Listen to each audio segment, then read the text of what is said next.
Hi నేను నమస్తే నేను మీ తలారి గారు అడ్వకేట్. ఈరోజు మన వీడియో ఏంటంటే మిత్రులారా, రేపు జరగబోయే నేషనల్ లోక్ అదాలత్ ఉంది కనుక అంటే ఆ లోక్ అదాలత్ రోజు ఏం చేస్తారంటే కాంప్రమైజ్ మ్యాటర్స్ మాత్రము కోర్టు వారు తీసుకోవడం జరుగుతుంది. అందులో భాగంగా కొన్ని అడ్మిషన్స్ కూడా తీసుకోవడం జరుగుతుంది. అడ్మిషన్ మీన్స్ ఏంటంటే ఒక ఇద్దరు వ్యక్తులు తగాదా పడినప్పుడు అది కాంఫర్టబుల్ నాన్ కాంఫర్టబుల్ కేసులలో ఫైన్ కట్టించుకోవడం జరుగుతుంది.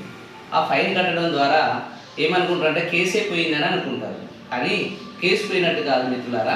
ఒక మంచి ఆపర్చునిటీ వచ్చినప్పుడు, మంచి జాబ్ వెరిఫికేషన్ వచ్చినప్పుడు అది ఏదో కోణంలో కంపల్సరిగా కేసు ఉన్నట్టు చూపించడం జరుగుతుంది. కాబట్టి ఈ రేపు జరగబోయేటువంటి నేషనల్ లోక్ అదాలత్ను వినియోగించుకోవాలి, కానీ అది కాంప్రమైజ్ విషయంలో వినియోగించుకోవాలి తప్ప అడ్మిషన్స్ ఫైన్ కట్టే విషయంలో వినియోగించుకోకుంటే మంచిది అనేసి నా యొక్క ముఖ్య ఉద్దేశం. ఇందులో భాగంగా ఏంటంటే చిన్న కేసుకైనా పెద్ద కేసుకైనా ఫైన్లు కట్టడం జరుగుతుంది. ఫైన్లు కట్టినప్పుడు చదువుకున్న వ్యక్తులకు కొంచెం ఇబ్బందికరంగానే ఉంటుంది. అందులో భాగంగా ఎక్కడో ఒక్కడ మాత్రం ఒక మంచి వెసులుబాటును కోల్పోవడం జరుగుతుంది.